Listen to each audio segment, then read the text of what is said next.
Pastor Jeff Miner. Um, I find your words here somewhat laughable. I mean, I do understand. I've listened to what you had to say there or this posting here. Jesus said some are born gay. Um, and I think that it's a misrepresentation of what the scripture is saying.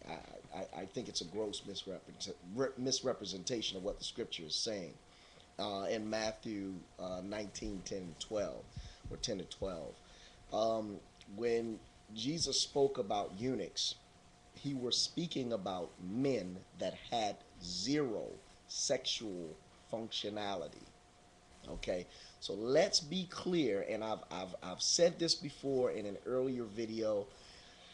I want to make certain that it's clear that everyone understand the definition of eunuch is a man with zero sexual functionality. The man has no sexual functionality as a male.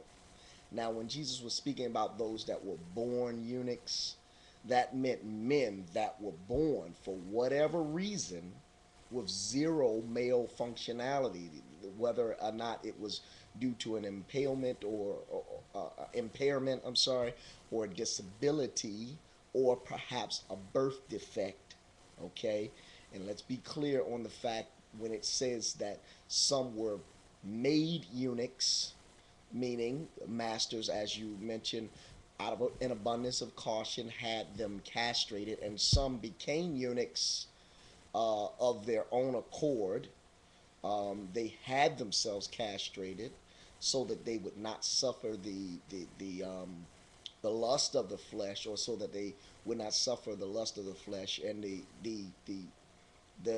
even the Catholic text that you mentioned, which said when a man embraces a eunuch, or when a eunuch embraces a woman, he groans, does not necessarily refer to um, him being sad that he has to embrace a woman, but perhaps um, sad or even angered at the fact that even though he's embracing this beautiful woman, there is nothing that he can do with her.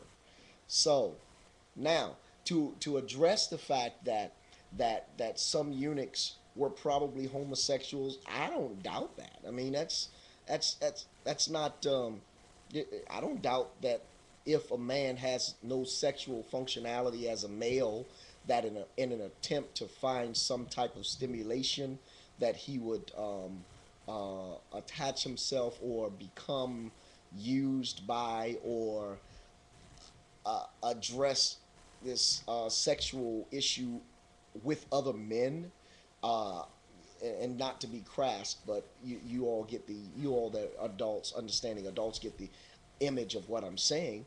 I don't doubt that. So if for example, a man couldn't function sexually as a man, whether he was castrated or not, whether he was impaired or not, then maybe he attempted to find some type of sexual stimulation by other means. That is, very viable. Doesn't make it right, and it certainly wasn't what Jesus was referring to. Okay, so let's be very clear on that. Um, Also, I want you to understand that if this even being the case, that some of the eunuchs attempted to find some type of sexual stimulation through male relationships, right?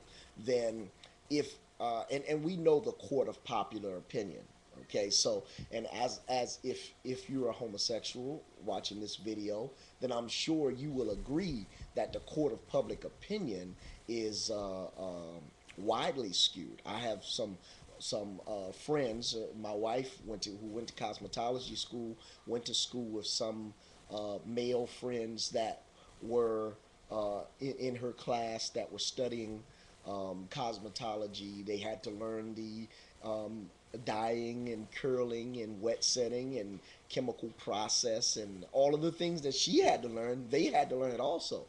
And there were some that were accused or thought to be homosexuals who were very straight, just because of the profession they chose. So I guess in saying that, we know what the court of public opinion does. And I would wager to say that there are just as many straight male cosmetologists or male hairdressers as they are gay hairdressers that are male. I mean, just because you're a hairdresser or a cosmetologist or a stylist, it doesn't automatically mean that you're gay. But that's just the court of public opinion. That's the persona that we get. So I'd like to. I'd be interested to know if there are any male hairdressers out there that are not gay that would like to say something about that. I mean, I would think that your statement may be offensive to them. So let's be clear on the fact um, that Jesus was not speaking about homosexuals when he spoke about eunuchs. He was speaking about males with no male sexual functionality. Now, does that mean that some of them may have been gay? It may have been, but when he said those that were born eunuchs, he was speaking about zero of male functionality from birth, which meant that they either had a some type of deficiency or health problem or some type of birth defect. Okay, so and those that were made eunuchs were castrated by their masters, and those that became eunuchs by choice had themselves then castrated. And I just want to be clear on where we stand there. So, curious to hear your thoughts. Anybody that has a response, please reply. I post all responses with the exception of any that have profanity. And I want you to remember that if you post a response or reply of any kind with profanity, I will delete it. Thank you very much and have a good day. Happy YouTubing.